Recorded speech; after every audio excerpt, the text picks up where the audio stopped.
Hi Lakers, this video is to help you understand how to use DESMOS geometry. So I am in desmos.com/geometry. There's a link for you in the Google Doc that you're going to use for this DESMOS geometry. First, I want to make sure that you are logging in with your Minneapolis account. Okay, so make sure that you're doing that. And then what you are going to do once you create your project proposal, which I'll give you a quick preview of, this is the example project proposal. You are going to find 3 locations anywhere in the world, or they could be made up if you are that creative. And then you're going to find 1 diagonal distance between 2 locations that are not consecutive in your diagram. So let's take a look at how to do this in DESMOS geometry. So first, I'm going to go over here and make sure I can just see the lengths of those miles. Okay, and I'm going to start my points. Another thing is you need to generally know where these positions are.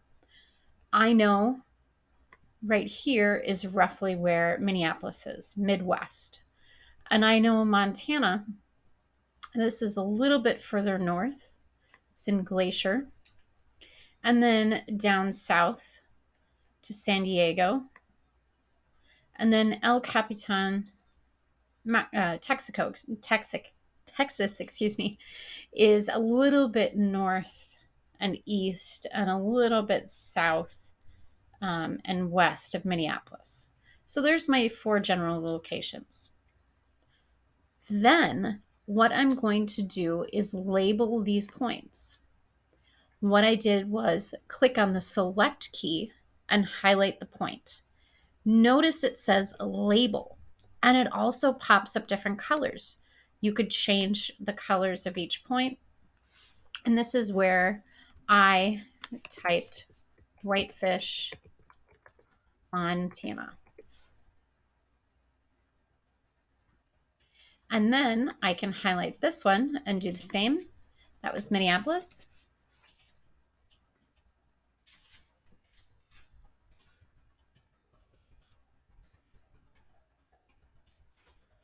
And then I can go down here for San Diego.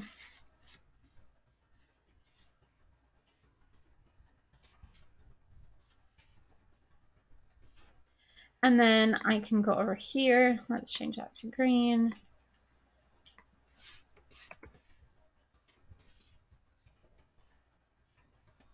And El Capitan, Texas.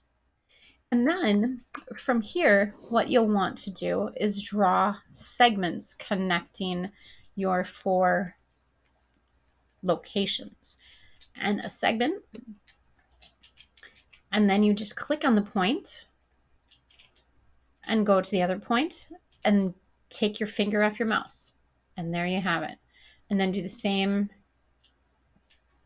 to San Diego, and then Texas, and then back up to Minneapolis. Now we're going to label the measures of those sides. So first, from Minneapolis, notice that when I clicked on the line segment, it gave me an option to label. And that is where I'm going to put 1,183.8 miles. And that allows me to label my distance. And then I can label this distance from Whitefish to San Diego, which was 1,393 miles, 0.9 miles. And I will do the same for San Diego.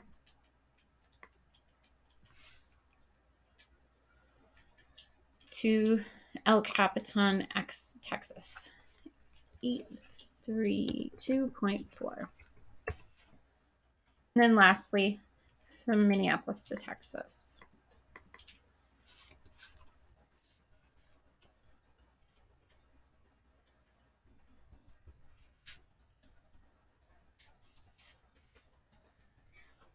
And that is how you create that diagram.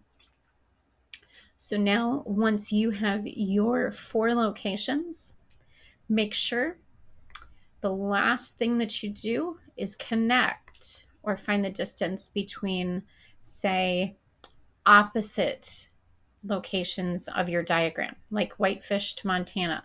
I could have also done Minneapolis to San Diego, but I chose from Whitefish. Oops, notice my mistake.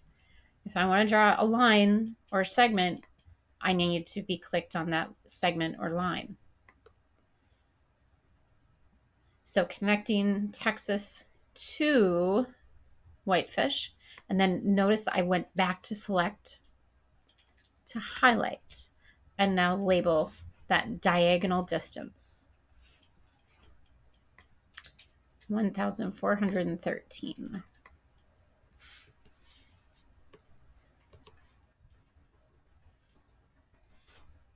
And there it is. Notice also a nice thing in DESMOS geometry is that as you make your screen larger, it adjusts where the measures are so that you really get a nice visual of all of your measurements and locations. Please let me know what questions you have. Thank you.